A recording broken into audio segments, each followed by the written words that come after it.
Welcome back to star wars A to Z DSA course and हमारी next problem है linear search problem. ठीक है, इसके बारे में हम पहले ही बात कर चुके हैं। लीनियर सर्च पर हम टिक मार्क कर देते हैं, हमारी प्रॉब्लम पर हम आ जाते हैं। ये रहे हमारी जीएफजी की प्रॉब्लम, जहाँ पे हम लीनियर सर्च को सीख रहे होंगे कि एक्चुअल में लीनियर सर्च है क्या। हमारे पास में एक फंक्शन आ रहा होगा, लाइक फंक्शन होगा जिसके अंदर हमारे पास में एक एरे इनपुट में आ रहा होगा, एक इंडेक्स एक्स, सॉरी एक वैल्यू एक्स आ रही होगी और हमको उसी को हमारे एरे के अंदर सर्च करना है। मैं इसे समझा देता हूँ थोड़ा सा ड्राई रन करके कि एक्चुअल में प्रॉब्लम सॉल्व होती कैसे। लीनियर सर्च होता क्या है? लीनियर सर्च का मतलब होता है सिंपल कि आपको आपका एक वेरिएबल आई यहाँ से स्टार्ट करके यहाँ तक लेके जाना है, सिंपल एन तक लेके जाना है, सॉरी n-1 तक लेके जाना है। तो ये होता है लीनियर सर्च। मतलब हम क्या करते हैं, हर एक वैल्यू पे जाके सर्च कर रहे होते हैं। इसकी वर्स्ट केस टाइम कॉम्प्लेक्सिटी की बात करें तो वो हो जाती है हमारी ऑर्डर ऑफ एन। क्या हो जाती है हमारी? Order of N. वाई? क्योंकि हम एक एक एलिमेंट पर जाके चेक कर रहे होते हैं। अगर मान लो कि वैल्यू क्या है हमारी लास्ट वाले इंडेक्स पे, तो पूरा एन टाइम हमारा लूप रन करेगा एंड हम उस वैल्यू को फाइंड आउट कर पाएंगे। सिंपल इसमें होता है क्या है, जो बेसिक लॉजिक हम सोच सकते हैं वही इसका लॉजिक होता है कि हम क्या करेंगे, पहले वैल्यू पे गए, आई यहाँ पर आई पूछेगा क्या तुम्हारी वैल्यू एक्स के बराबर है, तो एक्स वैल्यू 3, नहीं मेरी वैल्यू बराबर नहीं है, ठीक है आगे जाओ। फिर यहाँ पे पूछेगा हमारा आई कि क्या तुम्हारी वैल्यू एक्स के बराबर है, लेकिन एक वाली कंडीशन लगी होगी कि if array of I equal to X. ठीक है, तो इस कंडीशन में आप क्या करोगे, एरे ऑफ आई को रिटर्न कर दो, इसका जो वैल्यू है वो रिटर्न कर दोगे। यहाँ पे मैच कर रहा है, नहीं कर रहा है, इधर आ जाओ। इस पे मैच कर रहे हैं, हाँ मैच कर गया यहाँ पे, तो इसका इंडेक्स रिटर्न कर दें। यहाँ पे इसका इंडेक्स क्या है, ये इसका इंडेक्स हो गया हमारा 0, यहाँ पे इंडेक्स हो गया 1, यहाँ पे इंडेक्स हो गया 2। एंड अब आउटपुट में देख सकते हैं कि हमारा आउटपुट क्या है, 2 आया, मतलब इसका इंडेक्स हमको यहाँ पे सिंपली रिटर्न करना था। तो इसका इंडेक्स यहाँ पे हमारा रिटर्न हो चुका है। तो हमको ये समझना है कि लीनियर सर्च होता क्या है। हम बाय वन एक एक करके आगे बढ़ते हैं, चेक करते हैं क्या तुम्हारी वैल्यू एक्स से मैच कर रही है, तुम्हारी वैल्यू एक्स से मैच कर रही है, ऐसे करके हम हर एक इंडेक्स पर जा रहे होते हैं जब तक हमें वो वैल्यू मैच करती हुई नहीं बन जाती। तो इसकी वर्स्ट केस टाइम कॉम्प्लेक्सिटी की हम बात करें तो ऑर्डर ऑफ एन हमारा होता है। अब इस प्रॉब्लम को हम समझ चुके हैं, तो हम यहाँ पे हमारे कोड एडिटर पे आते हैं।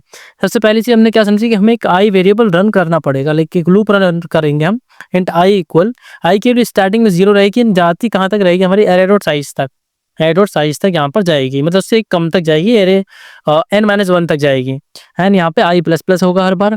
ठीक है, एंड इसके बाद में हमारे पास हम एक कंडीशन ला के चेक करेंगे कि अगर हमारा जो एरे ऑफ आई है वो इक्वल टू एक्स हो जाता है, इस कंडीशन में मुझे रिटर्न करना है आई को। मैं उस इंडेक्स को रिटर्न कर दूंगा जहाँ पे ये दोनों वैल्यू मैच हो गई। अगर ऐसा नहीं होता तो लूप के बाहर आके यहाँ से मैं रिटर्न करूंगा -1। ये सारी चीज़ें मेरे पास में कहाँ पे लिखी हुई है, हमारे पास में प्रॉब्लम स्टेटमेंट में लिखी हुई है। एग्जांपल को देख के मैंने ये सारी चीज़ें समझी हैं। तो कोई भी प्रॉब्लम सॉल्व करने से पहले हम क्या करते हैं, यहाँ पे हम प्रॉब्लम पर आते हैं, देन उसके प्रॉब्लम स्टेटमेंट को पढ़ते समझते हैं कि एक्चुअली में हमें करना क्या है, क्या इनपुट होगा, क्या आउटपुट आने वाला है, बाकी सारी चीज़ें। लेकिन ये सारी चीज़ें हमको समझ में आती है हमारे प्रॉब्लम स्टेटमेंट से।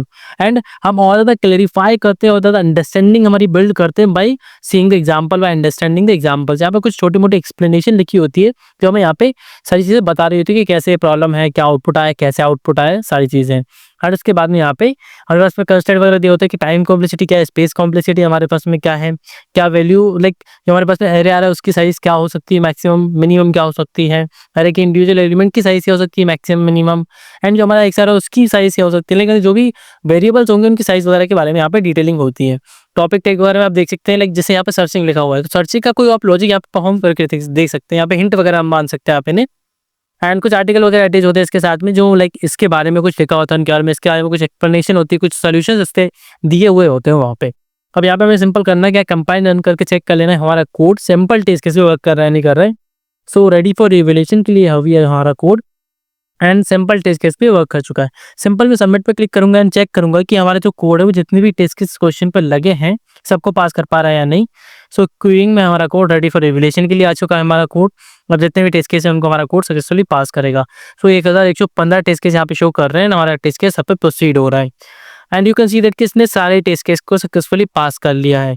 सो अब यहाँ पर हम नेक्स्ट वाली प्रॉब्लम कौन सा सॉल्व करने वाले वो देख लेते हैं। सो हमारी नेक्स्ट प्रॉब्लम रहेगी find the union. Till that keep coding.